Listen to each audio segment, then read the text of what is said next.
नमस्कार दोस्तों, मैं आपको एक ऐसे शख्सियत के बारे में बताने जा रहा हूँ जिसकी कहानी सुनकर हर भारतीय का सीना गर्व से चौड़ा हो जाता है।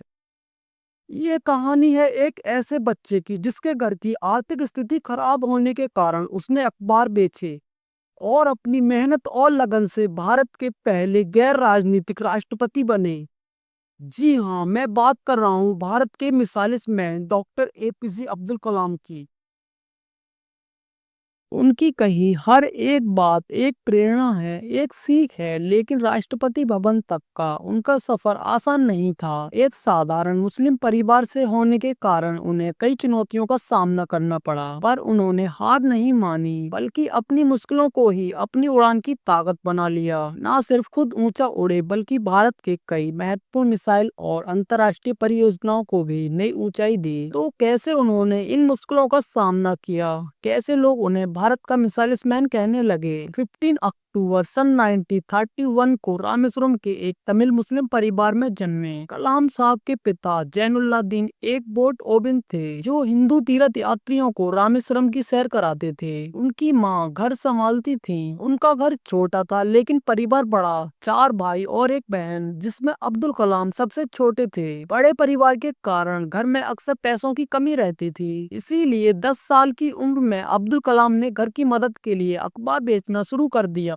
लेकिन ये सिर्फ एक आर्थिक कारण नहीं था। बचपन से ही कलाम जी को ज्ञान प्राप्त करने की तीव्र इच्छा थी। वे कोई भी अखबार बेचने से पहले उसे पूरा पढ़ लेते थे। लेकिन ज्ञान की ये राह हमेशा आसान नहीं थी। गरीब मुस्लिम परिवार से होने के कारण उन्हें कई कठिनाइयों का सामना करना पड़ा। एक ऐसा ही किस्सा उनके बचपन का है। जब वे 5वीं कक्षा में थे, उनके सबसे अच्छे दोस्त रामनदा शास्त्री, जो एक हिंदू ब्राह्मण परिवार से थे, उनके साथ पहली बेंच पर बैठा करते थे।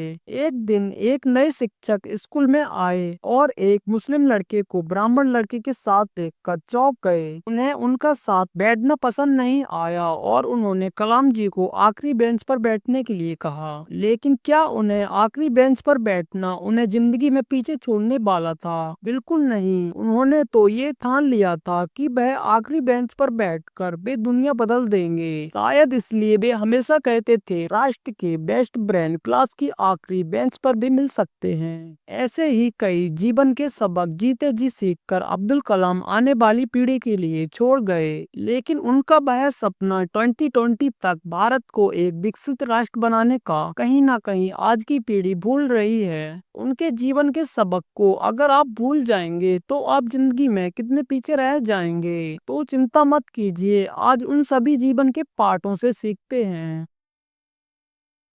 अब दोस्तों, खासकर आखिरी बेंच पर बैठने वाले लोगों में आपको अब्दुल कलाम के जीवन की एक बहुत ही दिलचस्प कहानी बताना चाहता हूँ। क्लास की उसी आखिरी बेंच पर बैठकर उन्होंने अपना एक लक्ष्य बनाया था, फाइटर पायलट बनने का, और ये लक्ष्य बना था उनके गुरु की वजह से।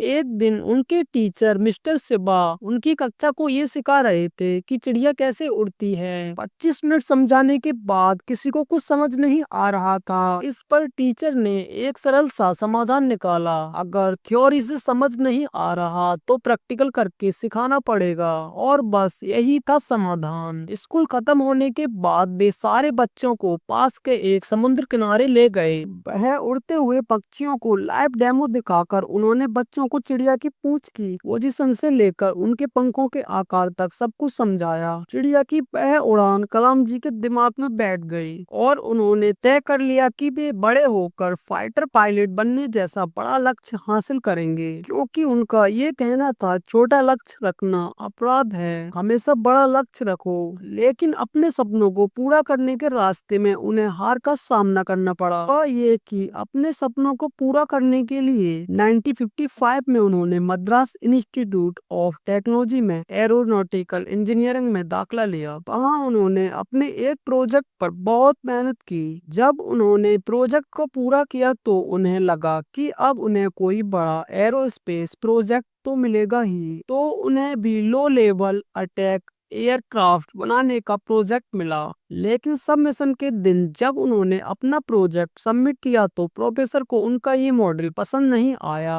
उन्होंने कलाम जी को एक नया मॉडल बनाने के लिए कहा।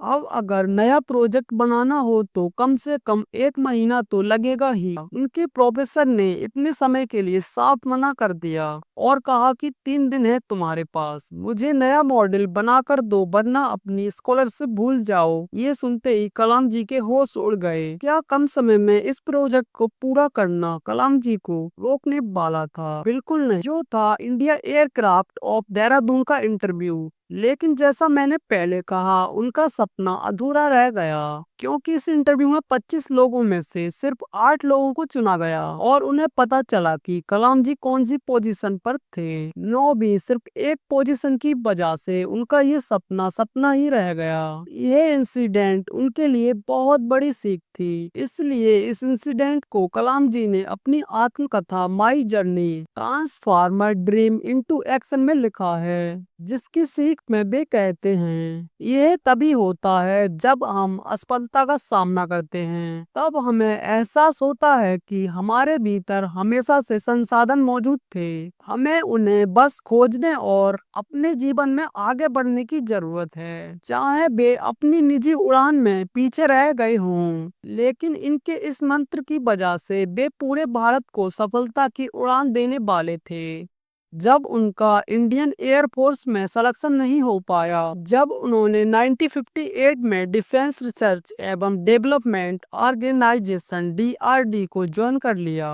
DRDO ज्वाइन करने के कुछ साल बाद ही उन्हें विक्रम साराभाई जी के Indian National Committee for Space Research in COSPAR में प्रमोट कर लिया गया, जहां पर उनका पहला मिशन था भारत के पहले रॉकेट की उड़ान भरना, क्योंकि उनका मानना था देश हमसे सफलता से कम कुछ भी डिजर्व नहीं करता। वैसे तो ये रॉकेट केरल के थुवा गांव से लॉन्च होने वाला था, लेकिन शुरुआती स्टेज पर होने के कारण इनको स्पार के पास ना कोई वर्कशॉप था, ना ही कोई रिसर्च फैसिलिटी। इस पर कलाम जी ने कहा, हमें हार नहीं माननी चाहिए और समस्या को खुद पर हावी नहीं होने देना चाहिए। और फिर क्या था, उन्होंने थुवा गांव के एक पुराने चर्च को अपना वर्कशॉप बना लिया और उसी चर्च के बिशप के घर को अपना ऑफिस बना लिया और आखिर में जैसे तैसे करके उन्होंने रॉकेट को पूरी तरह से बना लिया। लेकिन यहाँ पर उनकी मुश्किलें खत्म नहीं हुई। रॉकेट के पार्ट्स को लॉन्च पैड तक लेकर जाने के लिए उनके पास कोई साधन नहीं था, तो उन्होंने सारे पार्ट्स बैलगाड़ी और साइकिल की मदद से लॉन्च पैड तक पहुंचाया। इतनी मुश्किलों के बाद 21 नवंबर 1963 में रॉकेट को लॉन्च करके भारत के अंतरिक्ष की तरफ अपना पहला कदम रखा। सन 1969 में कलाम जी इसरो में भारत के पहले satellite project satellite launch vehicle SLV के प्रोजेक्ट डायरेक्टर थे। 10 इयर्स की खून पसीना की मेहनत के बाद उन्होंने रॉकेट को खड़ा किया। प्रोजेक्ट के दौरान 1976 में कलाम जी के पिता की मौत हो गई और फिर भी वे अपने लक्ष्य से भटके नहीं। उन्होंने इस प्रोजेक्ट को निजी जिंदगी से ऊपर रखकर कंप्लीट किया।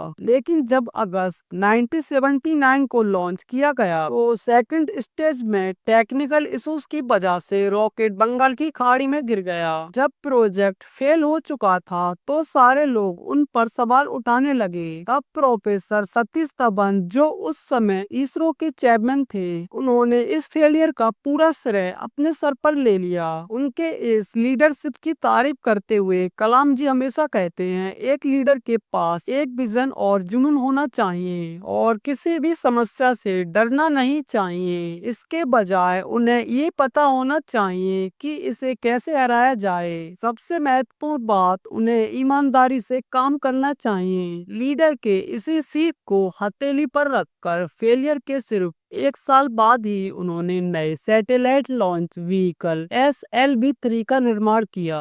आखिरकार 18 जुलाई 1980 में उन्होंने SLV-3 से रोहिणी-1 सैटेलाइट को लॉन्च किया, जिसकी वजह से India super club of space fair national का छठा सदस्य बन गया। इस प्रोजेक्ट के बाद तो उन्हें भारत के पहले इंटरमीडिएट सेज बैलिस्टिक मिसाइल अग्नि और पृथ्वी जैसी कई प्रोजेक्ट को सफलतापूर्वक कंप्लीट किया, जिसकी वजह से उन्हें सन 1981 में पद्म भूषण और सन 1919 में पद्म विभूषण इन पुरस्कार से नवाजा गया। लेकिन जिस काम के लिए उन्हें 1997 भारत रत्न से नवाजा गया। वह था पोखरण 2। पोखरण 2 एक ऐसा न्यूक्लियर बम टेस्टिंग प्रोग्राम था जिससे इंडिया ने CAI के सैटेलाइट को चमकाकर अपने न्यूक्लियर बम को टेस्ट किया था। 41 साल बाद भारत की सेवा करने के बाद जब 1999 में कलाम जी DRDO से रिटायर हुए, तब रिटायर होने के 3 साल बाद ही उन्हें भारत का राष्ट्रपति बनने का प्रपोजल आया। अब ये हुआ कैसे, बाद में आपको बताता हूँ। रिटायर होने के बाद 2001 में कलाम सर अन्ना यूनिवर्सिटी में पढ़ाने लगे। एक दिन लेक्चर देने के लिए भी जब यूनिवर्सिटी पहुंचे तो उन्हें कॉल आया जिस पर उन्हें कहा गया प्राइम मिनिस्टर आपसे बात करना चाहते हैं। पर ये कॉल कोई मजाक नहीं था, क्योंकि कॉल पर बात करने वाले शख्स थे अटल बिहारी वाजपेयी, जिन्होंने कॉल उठाते ही कलाम जी से कहा आपके लिए एक इम्पोर्टेंट न्यूज है। हमें ऐसा लगता है कि भारत को आप जैसे राष्ट्रपति की जरूरत है। ये बात सुनकर कलाम जी चौंक गए और इसीलिए उसका जवाब देने के लिए उन्होंने वाजपेयी जी से कहा कि मुझे 2 घंटे का समय दो। और उन 2 घंटों में विचार किया इंडिया को 2020 तक डेवलप करने का वह सपना जो हमेशा से देख रहे थे। उन सपनों को पूरा करने का ये एक सुनहरा अवसर था। और फिर 2 घंटे बाद उन्होंने जवाब दिया। 25 जुलाई 2002 में भी इंडिया की 11वें राष्ट्रपति बने। राष्ट्रपति होने के बाद भी उन्होंने अपने टीचिंग के ड्रीम को नहीं छोड़ा। उन्हें जब भी समय मिल जाता वे स्टूडेंट को पढ़ाने के लिए चले जाते थे। टीचर्स डे के एक इंटरव्यू में उन्होंने कहा था, अगर लोग मुझे एक अच्छे टीचर के रूप में याद करते हैं तो ये मेरे लिए सबसे बड़ा सम्मान होगा। उन्हें टीचिंग के प्रोफेशन से लगाव था कि आखिर तक उन्होंने अपने इस प्रोफेशन का हाथ नहीं छोड़ा। 27 जुलाई 2015 के दिन हार्ट अटैक की वजह से वे गिर गए। उस समय वे शिलोंग के इंडियन इंस्टीट्यूट ऑफ मैनेजमेंट में पढ़ाने के लिए आए थे। मैं आपके लिए हर एक वीडियो दिल से बनाता हूँ। अगर आपको मेरी मेहनत पसंद आई हो तो एक लाइक और सब्सक्राइब जरूर करें। आपका एक क्लिक मुझे और बेहतर बनाता है।